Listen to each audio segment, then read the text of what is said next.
হে জগতবাসী, আজ আমি শামীম আলী চিশতি আপনাদের সামনে একটি আলোচনা নিয়ে হাজির হইলাম। সেই আলোচনাটি হলো, এই পৃথিবীতে আমরা বলে থাকি যে মানুষ মরণশীল। এই কথাটা সত্য, কিন্তু এই কথাটা সত্য যে জায়গায়, সেই জায়গাটি আলাদা। আবার আজকের যে সেই আলোচনাটার মধ্যে আমি আজকে আপনাদেরকে বোঝাতে চাইব যে আউলিয়াদের মৃত্যু নেই, আউলিয়ারা কখনো মরে না। আবার আল্লাহ কোরআনে একটি কথা বলেছে যে আমার অলিদের, আমার বন্ধুদের কোনো মৃত্যু নেই, তাদের কোনো মৃত্যু হবে না। তবে হে জগতবাসী, আজকের যে আলোচনাটি, সেই আলোচনাটির মূল বিষয় হলো কি, যে আউলিয়ারা মরে না, আউলিয়াদের মৃত্যু নেই। তো আউলিয়াদের যে মৃত্যু নেই, এই কথাটি প্রমাণ করার জন্য আজকের এই আলোচনা, আজকের এই ভিডিও করা। তবে হে জগতবাসী, অবশ্যই আউলিয়াদের মৃত্যু নেই, তা অবশ্যই আমি প্রমাণ করব ইনশাআল্লাহ। তবে এই আলোচনাটি, সম্পূর্ণ আলোচনাটি শুনবেন। আশা করব অবশ্যই এই আলোচনাটি শোনার পরে আপনারা নিজেরাই বলবেন ইনশাআল্লাহ যে হ্যাঁ, ঠিকই আউলিয়াদের মৃত্যু নেই। যেমন কিছু আলোচনার মাধ্যমে অবশ্যই আপনাদেরকে এই মুহূর্তে যারা এই আলোচনাটি শুনছেন, অবশ্যই আপনাদের জ্ঞান থেকে, মন থেকে, মুখ দিয়ে বের হয়ে আসবে সুবহানাল্লাহ। অবশ্যই আল্লাহ বলেছেন যে আউলিয়াদের মৃত্যু নেই, আউলিয়াদের মৃত্যু নেই। আবার বলতেছে মানুষ মরণশীল, সমস্ত প্রাণী জগতের মৃত্যু হবে। তবে ওটা কোন মৃত্যু হবে এবং আউলিয়াদের কোন মৃত্যু নেই, সেটি আমি গাড়ে গাড়ে প্রমাণ করে দেব ইনশাআল্লাহ। সেই আলোচনাটি হলো, যেমন আমার মুর্শিদকে দিয়ে বলবো, আমার দাদা হুজুরকে দিয়ে বলবো যে একটি বিষয়, যে আমার দাদা হুজুর তিনি একজন আল্লাহর ওলি। তিনি বলে গেছেন যে তোমরা আমার যদি মাজার গড়ে তোলো, তবে কিন্তু সেই মাজারকে কখনো নাড়তে চাড়তে পারবে না। কোনো জিনিস বদলালে বা মাজারের কোনো উন্নয়ন করলে তোমরা অবশ্যই আমাকে বলে নেবে। আমি যখন শুনবো যে হ্যাঁ তোমরা উন্নয়নের জন্য একটা কিছু করবে, তখন করতে পারবে। এছাড়া যদি আমার মাজারটা তোমরা একটু নাড়াচাড়ো বা একটু এদিক সেদিক করো, তাহলে তোমাদের উপর রিয়াকশন হবে। তো এই কথাটি দেখা যায় তিনি মৃত্যুর কমপক্ষে 50 থেকে 55 বৎসর পরে উনির মাজারটি যখন উন্নয়ন করার জন্যে, একটু সুন্দর করার জন্যে, যখন তার মাজারে গিয়ে বলা হলো যে বাবা, অলিদের মৃত্যু নেই, অবশ্যই আপনি আমার কথা শুনতে পাচ্ছেন। তখন কি হলো, তিনি বললেন যে আমরা মাজারকে উন্নয়ন করার জন্যে আমরা মাজারটাকে ভাঙবো না, কিন্তু এর ওপর দিয়ে আস্তর করে আমরা সুন্দর করার চেষ্টা করব। এই অনুমতি নিয়ে তিনি কাজ ধরলেন। তো কাজ যখন ধরলেন, তখন কি হলো যে দেখা যায় মাজারের একটি সাইড বা যে রওজার যে একটি সাইড একটু ভাঙার প্রয়োজন, ভেঙে এরপরে এটাকে সমান করে আনতে হলে এই জায়গাটা একটু ভাঙতে হয়, কিন্তু সে কিন্তু ভাঙার কথা বলেনি। তখন মাজারের মধ্যে যখন একটু শোরুমের মতো হলো, শ্রেণী হাতুড় দিয়ে যখন কোপাতে শুরু করলো, তখন কি হলো যে একটু শোরুমের মতো হয়েছে, আর ওখান থেকে আগুনের লটকা এসে সে ব্যক্তিটি আহত হয়ে গেল, ছিটে অন্য জায়গায় পড়ে গেল, বেহুশ হয়ে গেল।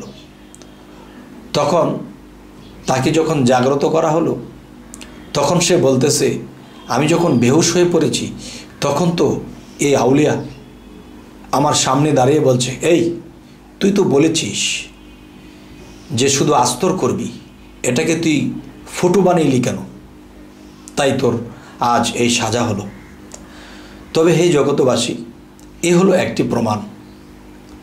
আরও একটি প্রমাণ, আমার মুর্শিদ আরশাদুল্লাহ চিশতি তিনি তার এক নাতিকে বলেছিল, কিরে নাতি, তুই তো বলেছিলি আমার তো সময় কম, তুই নাকি বায়াত হবি।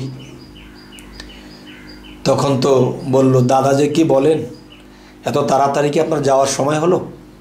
আমি তো এখনও সেই বয়স হয়নি, আর একটু বয়স হোক। এই কথা বলে চলে যাচ্ছে। তখন আমার মুর্শিদ আরশাদুল্লাহ চিশতি সেই নাতিকে ডাকলো, এই শোন, হয়তো তুই আমার এই কথাটি অবহেলায় নিলি, আমার সময় শেষ, আমি চলে যাব। তবে তুই তো ঢাকা যাবি, ঢাকা থেকে এসে আমাকে হয়তো নাও পেতে পারিস। তবে জেনে রাখ, আমায় এসে তো আমাকে পাবি না, আমাকে দাফন করা হয়ে যাবে।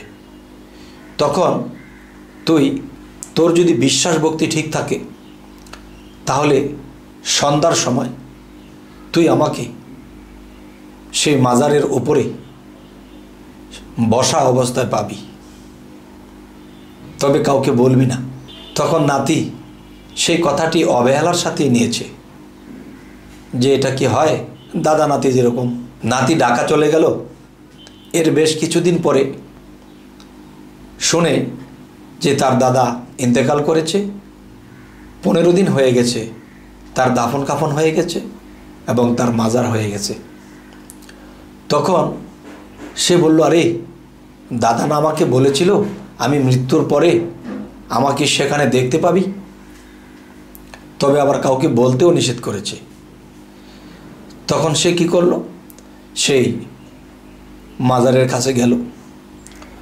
মাজারের কাছে যাওয়ার পরে তখন দেখতে পাচ্ছে কিছুই নেই, কাউকে দেখতে পাচ্ছে না। তো এদিক সেদিক চাচ্ছে, হঠাৎ করে দেখে মাজারের উপরে বসা। সুবহানাল্লাহ। বসে বলতেছে, কিরে নাতি, বলেছিলাম না আমি যে আর থাকবো না, আর তোকে কথা দিয়েছিলাম, তাই আমি রওজার উপরে বসে আমি তোর সাথে সাক্ষাৎ দিয়ে গেলাম। কিন্তু নাতি জেনেছে যে তিনি মৃত্যুবরণ করেছে। যখনই রওজার উপরে দেখলো আর এই শব্দগুলো শুনলো, তখন সাথে সাথে অজ্ঞান হয়ে গেল। অজ্ঞান হওয়ার পরে মানুষে ধরে তাকে পানি টানিয়ে দিল। সে 3 দিন অজ্ঞান অবস্থায় ছিল। 3 দিন পরে তার যখন ঘুম ভাঙল, কিন্তু এই ঘুমের ঘরে সে দেখতে পেয়েছে, স্বপ্নে গিয়ে তাকে বলছে, এই খবরদার, কাউকে কিন্তু বলবি না তুই যে আমাকে দেখেছিস।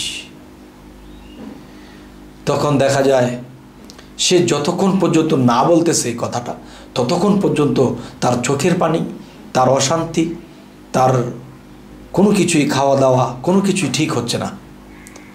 হঠাৎ করে তো সে বলে বসলো, দেখো আমি যে অজ্ঞান হয়েছি এই মূল কারণ।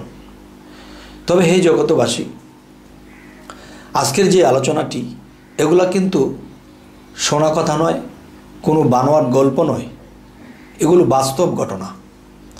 তবে যারা মুর্শিদ বিশ্বাস করেন, যারা আউলিয়াদেরকে বিশ্বাস করেন, যারা আল্লাহর সঠিক তরিকাকে বিশ্বাস করেন, তারা একমাত্র এই কথাগুলোর ওজন গ্রহণ করতে পারবেন এবং শুনে আত্মা তৃপ্তি হবে এবং বিশ্বাস করবে। আর যারা কিছু লোক আছে, তারা ওলিয়া উলিয়াদেরকে বিশ্বাস করে না, যে আল্লাহ বলেছে আমার ওলিদের মৃত্যু নেই, আল্লাহ বলেছে আমার ওলিরা কখনো দুঃখিত হবে না, চিন্তিত হবে না, তাহলে সেই প্রমাণটি আমি বাস্তবতাভাবে করলাম। তবে হে জগতবাসী, যে আল্লাহ ওলিয়া উলিয়াদেরকে দিয়েছে, আমাদেরকে দিবে না? অবশ্যই দেবে, কিন্তু আমাদের লক্ষ্য করতে হবে যে নবী রাসূল ছিল, এখন নবী রাসূল নেই। এখন নবী রাসূলের পরিবর্তে ওলিয়া উলিয়ারা আছে। একজন অলির হাত নবীর হাত, আর নবীর হাত আল্লাহর হাত।